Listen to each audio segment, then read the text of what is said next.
Next one, moving on to the UAE-based news. This is the business community of UAE, which would affect employment, which would affect you. That is, if you are an employee or an expat or a business owner.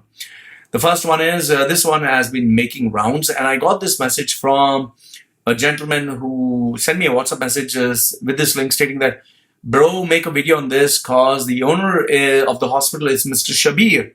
He is a Mallu, who is a Keralite. Mallu is Keralite. That's a term that they use for people from Kerala. I know because my father was Keralite, yeah. I don't know if he's still alive. Okay. He's the brother of Mr. M.A. Yusuf Ali, one of the son-in-law of Yusuf Ali, owner of Lulu. I don't see it as a big deal, even if Lulu is a billionaire. You can have relatives who are not so successful and poor, or even if they tried, maybe families are not very close. So I can have a cousin, if I'm successful on, let's say, social media, and my cousin is not at all known, so that has nothing got to do. So you do have, like Obama has his relatives, his brother, who are not successful, who are nobody, not known. So that has nothing got to do. They are different grown-up individuals. So anyway, as for Gulf news, it seems the Universal Hospital in Abu Dhabi, which was very popular, very, very popular with people of Abu Dhabi, is closing down. They had a 200-bed multi-speciality hospital. It has stopped accepting patients, and even if you call them up, it seems that they get a pre-recorded message. We are sorry, we are unable to take your call right now. Please call us later. But then again, even if you call them later, it's the same thing. As per the people who are working there, as per this report, it seems salaries have not been paid on time. They were having a lot of financial difficulties. They have not paid a lot of their suppliers. And this has been going on for a couple of months. And they kept themselves in the red without telling the world. But then again, when the shit hit the ceiling, things became really bad. That time they decided, okay, we can't continue this anymore. Let's put it up. And a lot of, it seems, staff have not been paid salaries. Long-time personnel who have been working with this hospital for many, many years, they said they just hope that there was going to be a peaceful resolution to this, that they get their salary, that they get their end of service gratuity, and you go your way, I go my way. However, the Department of Health, the government said, if they didn't pay your salaries, well, that's not our problem. Sorry, that's not the area where we only focus on health and violation of health-related matters. So, well, it's very typical, because this is what happens with employees who work there. The government, they bring out lots of rules, but they are unable to actually implement these rules, and this is a classic example of this. Speaking about governments, the UAE government getting involved in business, you have Gulf News and Arabian Business that speaks about downtown Dubai bans. Downtown Dubai is where the Burj Khalifa, the Dubai Mall, it's this posh neighborhood that has been created that looks like if you're traveling to Europe, you're traveling to Italy. It has a theme kind of atmosphere, nicely made infrastructure, beautiful roads, beautiful parks. I mean, it's a really nice, really beautiful town that they've created. And many people like to visit the place, especially holiday makers. So now it seems that Emaar has sent out a circular, and I did get this circular from one viewer of mine who stated that they have issued this circular to all the people in downtown Dubai, especially those who were renting out their apartments to holiday, folks who are coming for a holiday, and, they would rent out their apartments or their place, that because of the disturbance and inconvenience that these tourists were creating for people who are like the regulars, who are like the normal people who reside there, the residents, they have decided because of the number of complaints that now it's going to be prohibited, it's going to be banned. None of these holiday makers can come there.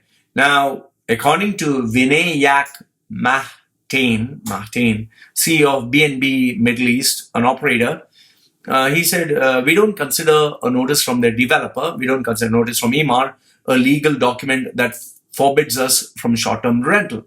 The governing authority to ban such a rule or create such a rule is DTCM, that is Department of Tourism and Commerce Marketing. So they have not made any statement. So in other words, fuck you, Emaar, we're going to do what you want. But as far as I see it, Emaar is the landlord. Emaar is part of the government. You can't fuck around with the landlord, and you definitely cannot fuck around with the government, any government business. So on one hand, I understand what the operators are saying, because they spent millions of dirhams to make sure that they would market Dubai as a global destination and attract all these tourists who made plans well over 6 months in advance, 3 months in advance, 1 year in advance to come and stay in downtown Dubai. So imagine you make all these plans, you pay the money, everything, and you take the money in advance. Obviously, you give them a great package. And now, after taking the money, you can't tell these guys, I'm sorry, the rule has changed. We promised you you're going to stay in this posh locality. Now you'll stay in some dump of a hotel where we couldn't get a better deal for you. So, rightly stated, it's going to harm Dubai's image. It's going to harm Dubai's brand. Whenever you have a rule change, I would say give it a year, at least 1 year notice in advance. Here, they are just giving 2 weeks notice in advance, and they expect, rules to be implemented. I would say you're just shooting yourself in the fucking foot, and you're going to damage the reputation. As it is, Dubai has a reputation that they just conjure up laws and they just make up new rules and they fuck up everyone's happiness. So I would just say, just be careful. You're walking on eggshells.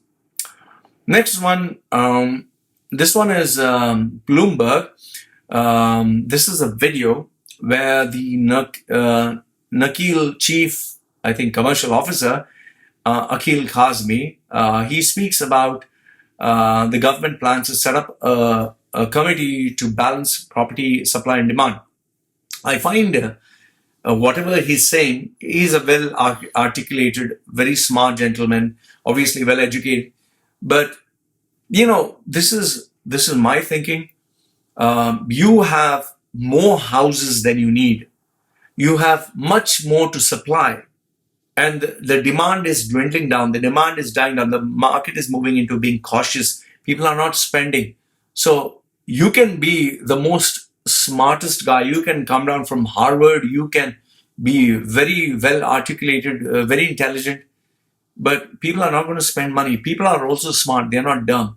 So even though they try to put on a very smart, intelligent, impressive answer with this interview, obviously damage control. They want to make sure that UAE's image is kept good.